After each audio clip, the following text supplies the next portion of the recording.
Hi friends, Sam Wahid Khan, coach and speaker at Mission Always Strong. As I mentioned in my previous video, I'll be discussing this bullying topic, which is very vital to me.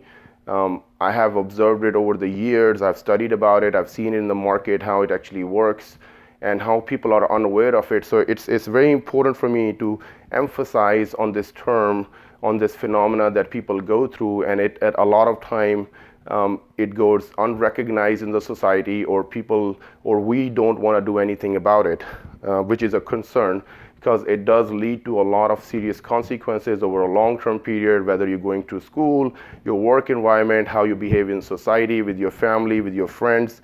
It's very critical in that aspect. So today we'll be discussing bullying in general, how it actually works, and I'll be trying to, I will emphasize on the workplace bullying, which is very critical to me, as I do see that people have 25, 30 years of work span, and if they don't get out of these bullying cycle, it can really affect how they perform, their relationship, their family status, how their kids behave, and things like that.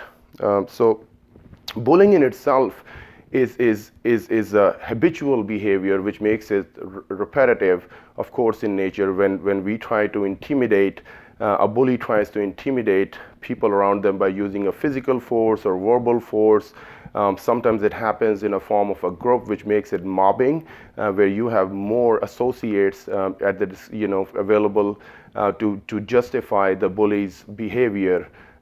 As they go through their patterns, or as they go through their habitual nature of bringing people down, belittling them, or calling them names, or using a physical force to take a control of the situation, or the dominance in the workplace, or dominance in your friend group of friends, or in your family, and trying to intimidate, which is a very serious concern, and that's why I'm going on to that.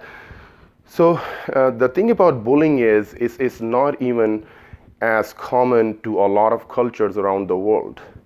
A lot of cultures around the world see bullying as a force that is supposed to make you more resilient. By intimidating you, you're supposed to get out of that nutshell by breaking and showing that you can actually go against it. And your name is, if someone starts calling you a certain name, or you loser as a kid, then you want to prove yourself that you are a winner and not a loser. But so some societies actually work in that way, where basically they consider bullying as a good concept. It's not only the society, the culture. Some organization around the world, like military, will consider bullying as a very common thing for people to accept, as it makes them stronger physically and mentally and resilient to to all these negative comments, and how to actually interact with people like that.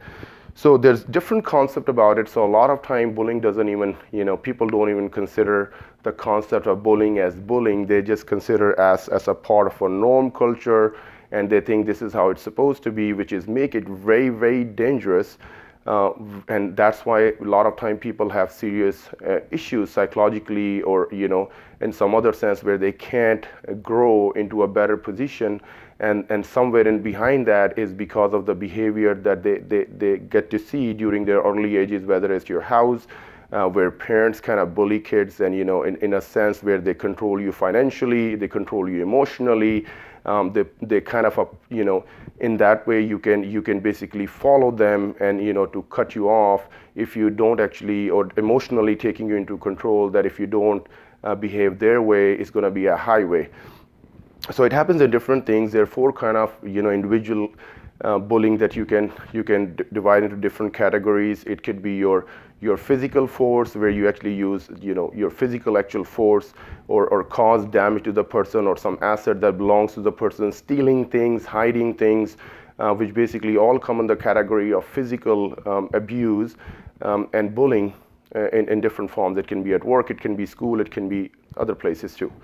Then you have verbal, which is basically you're more of how you use your worldly force against people in spreading rumors, calling them names, belittling them, bringing them down. Again, it affects you negatively. Then you have relational bullying. You have nowadays you have cyberbullying where people get on there and kind of one person can go around and keep on bullying people and bringing them down and kind of try to bring their self-esteem down.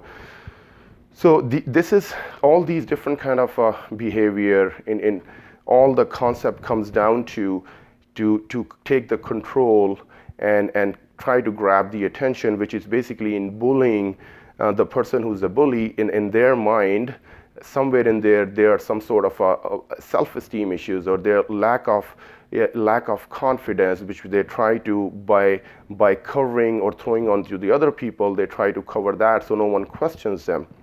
But that's the other part of the psychology, how bully behave, what basically cause them to become what they are. What here is different. What I want to talk about is different kinds, so we can recognize as we go through, when we see these kind of behaviors in our society. It is extremely important because what I've observed a lot of times, the cultures that are actually aware of these situations, they mostly think that it only happens at school. But school is just a portion of that, where your group of kids is trying to, or one kid is trying to take over the class and things like that. Once you move on to your practical field, where you're in your workplace, it becomes even more, because adults somehow, especially if they have already been bullied in their young ages, once they move into the workplace, now they're more vulnerable, because for the longest time, if they weren't able to break the cycle and their self-esteem were low, now they can be more victimization of bullying as they get to the workplace. In workplace, you have all sort of, because mostly at workplace, when you have bullying, it happens mostly in covert operation, where you are more rules are set, and a lot of time a group of people who are already in that nexus, they will try to, in a collective force, they will try to bring you down before they will accept you into their group. And the only way to get away with these bullies is basically once you get on their side, or you become one of their associates somehow, or they find you that you're equivalent to them in some scenarios. But majority of the people, what they do is they end up they just get quiet, they ignore the behavior, they don't want to do anything about it, they just consider that's a joke, or even if they take it emotionally, they just take it on themselves, and they more acquire of what we call it the passive communication skill, where they're not actually conveying their message, what exactly happened and how it's affecting them, which is, again, it's a